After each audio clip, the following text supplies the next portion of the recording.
जरा सोचिए, दुनिया भर में पानी के बाद सबसे ज्यादा क्या पिया जाता है? जी हाँ, बिल्कुल सही। वो है चाय। ये हमारी संस्कृति का, हमारी सुबह की शुरुआत का और दोस्तों के साथ गपशप का एक बहुत ही जरूरी हिस्सा है।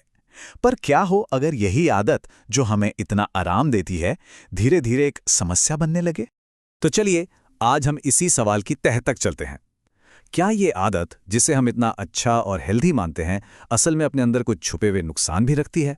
क्या सच में ऐसा हो सकता है कि हमारी पसंदीदा चाय ही हमारी चिंता का कारण बन जाए? तो सबसे पहले एक बात बिल्कुल साफ कर लेते हैं। यहाँ विलेन चाय नहीं है, विलेन है उसकी ज्यादा मात्रा। देखिए, रिसर्च साफ कहती है कि जब हम एक तय सीमा पार कर जाते हैं, तभी मुश्किलें शुरू होती हैं। और वो सीमा क्या है?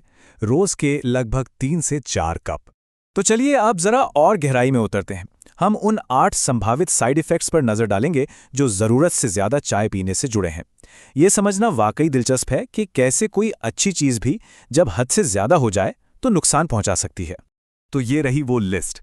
अब देखिए, इसमें कुछ बातें तो शायद सोची समझी लगती हैं, जैसे चिंता या नींद की क्वालिटी का कम होना, लेकिन कुछ तो काफी चौंकाने वाली है ना? जैसे आयरन के अवशोषण में कमी।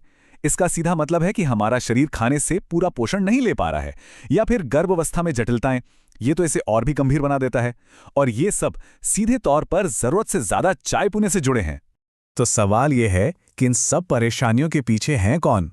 इनके पीछे 2 मुख्य विलेन हैं, टैनिन और कैफीन। टैनिन, जो चाय को उसका हल्का कसेला सा स्वाद देता है, वही हमारे शरीर में आयरन को सोखने से रोकता है। और कैफीन, अरे उसे कौन नहीं जानता, ये हमारे नर्वस सिस्टम को जगाए रखता है, जिससे बेचैनी और नींद उड़ने जैसी प्रॉब्लम होती हैं। अच्छा, इन सभी साइड इफेक्ट्स में से एक ऐसा है जिससे आज की भाग-दौड़ भरी जिंदगी में शायद हम सब परेशान हैं, और वो है नींद की क्वालिटी में गिरावट। तो चलिए, खास तौर पर इसी पर फोकस करते हैं और देखते हैं कि साइंस इस बारे में हमें क्या बताता है। इस रिश्ते को और बेहतर तरीके से समझने के लिए हम चलते हैं साल 2022 में इंडोनेशिया।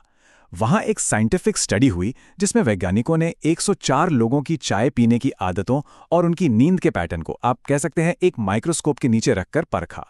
तो वैज्ञानिकों को आखिर मिला क्या? क्या पता चला? आंकड़े अक्सर पूरी कहानी साफ कर देते हैं, और यहां भी कुछ ऐसा ही हुआ। चलिए इन आंकड़ों को जरा खोल कर देखते हैं। तो सबसे पहली बात, स्टडी में जितने लोग थे उनमें से लगभग 40%, यानी आप समझ लीजिए करीब करीब आधे लोग रोज 3 या उससे ज्यादा कप चाय पी रहे थे। ये कोई छोटा नंबर नहीं है। और अब आता है सबसे चौंकाने वाला आंकड़ा। इन्हीं ज्यादा चाय पीने वाले लोगों में से पता है कितने लोगों की नींद खराब थी?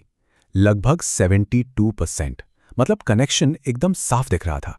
अब देखिए, खराब नींद सिर्फ एक कहने की बात नहीं है, इसके पीछे भी साइंस है। रिसर्चर्स ने एक स्टैंडर्ड टूल इस्तेमाल किया जिसका नाम है पिट्सबर्ग स्लीप क्वालिटी इंडेक्स। इसका सीधा सा नियम है, अगर किसी का स्कोर 5 से ज्यादा है तो इसका मतलब है कि नींद की क्वालिटी सच में खराब है। तो ये टेबल हमें क्या बता रही है? ये बता रही है कि ये कनेक्शन कितना पक्का है। आसान शब्दों में, जितनी ज्यादा चाय उतना खराब नींद का स्कोर। और जो पी वैल्यू है वो बस इस बात की गारंटी दे रहा है कि ये कोई तुक्का नहीं है, बल्कि एक असली साइंटिफिक पैटर्न है। तो आखिर ऐसा होता क्यों है? देखिए, इसके पीछे दिमाग का एक बड़ा ही मजेदार खेल है। कैफीन ना हमारे दिमाग में जाकर 2 काम करता है। पहला, वो मेलाटोनिन यानी हमारे स्लीप हार्मोन को दबा देता है, और दूसरा, वो उस केमिकल को ब्लॉक कर देता है जो हमें थका हुआ महसूस कराता है।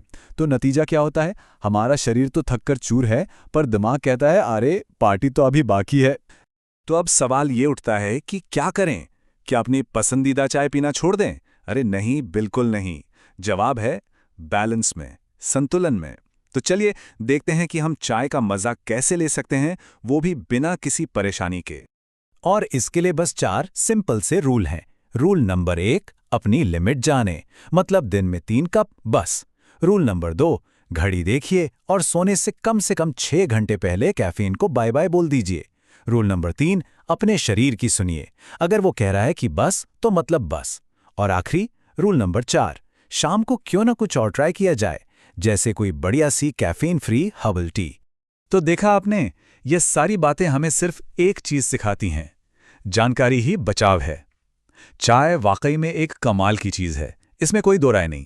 पर किसी भी अच्छी चीज की तरह इसका मज़ा भी लिमिट में ही है।